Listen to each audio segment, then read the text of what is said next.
ഇന്ന് ഏത് മരിച്ച വീട്ടിലും പോയാൽ നമ്മൾ കാണുന്നൊരു കാഴ്ചയാണ് മയ്യത്ത് കാണുക എന്നുള്ളൊരു പരിപാടി. ആളുകളിങ്ങനെ വരും, വീട്ടിൻ്റെ ഉള്ളിലോട്ട് പോകും, പോയിട്ട് ഈ മയ്യത്തിൻ്റെ മുഖത്തേക്ക് ഇങ്ങനെ നോക്കിയിട്ട് ആ കട്ടിലിൻ്റെ ചുറ്റും ഒരു വട്ടം പിടിച്ചിട്ട് ഇങ്ങനെ പോകുന്നൊരു കാഴ്ച അല്ലേ, കഅബ തവാഫ് ചെയ്യും പോലെ ഇങ്ങനെ വട്ടം പിടിച്ചിട്ട് പോകുന്ന കാഴ്ച ഇന്ന് പൊതുവെ കാണുന്നതാണ്. ഇതിന് വേണ്ടിയിട്ട് അവിടെ ഉണ്ടാവും കുറേ ആളുകൾ, ബഹളം, ഒച്ചയും ബഹളമൊക്കെ ആയിട്ട് വരി ഇനി ആരാ കാണേണ്ടത്, ഇതാ മയ്യത്ത് എടുക്കാൻ പോവാണ് കേട്ടോ എന്നൊക്കെ പറഞ്ഞിട്ട് കുറേ ആളുകൾ ഉണ്ടാകും. എത്രത്തോളം എന്ന് വെച്ചാൽ മയ്യത്ത് ചിലപ്പോൾ മയ്യത്തിന് വേണ്ടി ദുആ എല്ലാം കഴിഞ്ഞിട്ട് മയ്യത്ത് എടുക്കാൻ സമയത്ത് 3 കെട്ടൊക്കെ കെട്ടിയത് അഴിച്ചിട്ട് ആ പഞ്ഞി എടുത്ത് മാറ്റി വീണ്ടും മുഖത്ത് വെച്ച ആ പഞ്ഞി ഉണ്ടല്ലോ അത് എടുത്ത് മാറ്റി വീണ്ടും കാണിച്ചു കൊടുക്കുന്നൊക്കെ ഒരു പ്രവണത ഉണ്ട്. ഏതായാലും മയ്യത്തിൻ്റെ മുഖത്ത് നോക്കുക വലിയ ഗുണമുള്ള കാര്യമൊന്നുമല്ല. അത് നമ്മൾ ആദ്യം മനസ്സിലാക്കിക്കൂടാ. നമ്മൾ വെറുതെ നോക്കുകയാണെങ്കിൽ, മയ്യത്തിൻ്റെ മുഖത്ത് നോക്കുകയാണെങ്കിൽ അതുകൊണ്ട് മറവി രോഗം കൂടും. പിന്നെ നോക്കാൻ പറ്റും, ഈ മയ്യത്തുമായിട്ട് ജീവിതകാലത്ത് അടുത്ത് ഇടപഴകിയിരുന്ന കൂട്ടുകാരെ കണ്ടല്ലോ, ഇവർക്ക് കാണാം, മയ്യത്തിൻ്റെ ബന്ധുമിത്രാദികൾക്കും കാണാം.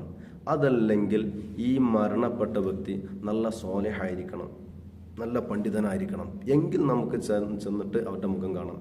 അല്ലെങ്കിൽ ഒരു കാരണവശാലും നമ്മൾ എന്താക്കണ്ട, ഈ മയ്യത്തിൻ്റെ മുഖം കാണൽ വലിയൊരു പുണ്യമുള്ള കാര്യമെന്ന് കരുതിയിട്ട് എല്ലാവരും പാഞ്ഞു കയറിയിട്ട് ഇങ്ങനെ കാണുന്നൊരു സ്വഭാവം ഉണ്ടല്ലോ, അത് നമ്മൾ എടുക്കണ്ട.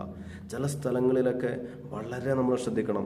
അന്യ സ്ത്രീകളെ വരെ പോയിട്ട് കാണുന്ന അവസ്ഥകളുണ്ട്. അന്യ സ്ത്രീകളെ വരെ പോയിട്ട് ഇങ്ങനെ മുഖം കണ്ടിട്ട് വരിക. അതേപോലെ അന്യ സ്ത്രീകൾ അന്യ പുരുഷന്റെ മുഖം കണ്ടിട്ട് വരിക. ഇതൊക്കെ ഹറാമായിട്ട് വരും. ചില വിഷയങ്ങൾ കിടക്കുന്നത് എന്തെങ്കിലുമൊക്കെ അപകടങ്ങളിൽ മരണപ്പെടുന്ന ആളുകളുണ്ടല്ലോ, ചിലപ്പോൾ കുടുംബത്തിൽ നിന്ന് 3-4 ആളുകളൊക്കെ മരിച്ചിട്ടുണ്ടാവും. എന്നിട്ട് പൊതുദർശനം എന്നുള്ള പേരിൽ നമ്മളത് വെക്കും, സ്കൂളിലോ എവിടെയെങ്കിലൊക്കെ വെക്കും.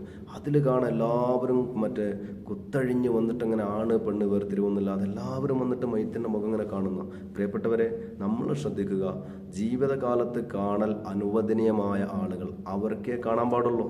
മരിച്ചാൽ എല്ലാം ഹലാലാകൂല. അന്യ സ്ത്രീ തന്നെയാണ്, അന്യപുരുഷൻ തന്നെയാണ്. ഇനി പുരുഷനെ കാണുന്നതേ വലിയ ഗുണമുള്ള കാര്യമൊന്നുമല്ല, പുരുഷനെ കാണുന്നതേ വലിയ ഗുണമുള്ള കാര്യമൊന്നുമല്ല.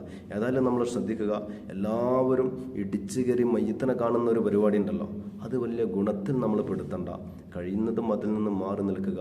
അങ്ങനെ എല്ലാ മയ്യത്തും പോയി കണ്ടു കഴിഞ്ഞാൽ നമുക്ക് ബാക്കി കിട്ടുന്നത് ഓർമ്മശക്തി ഇങ്ങനെ കുറഞ്ഞുകൊണ്ടിരിക്കും, ഓർമ്മശക്തി നഷ്ടപ്പെട്ടുകൊണ്ടിരിക്കും. ഏതായാലും ഈ ഒരു കാര്യം നിങ്ങളെല്ലാവരും ശ്രദ്ധിക്കണം.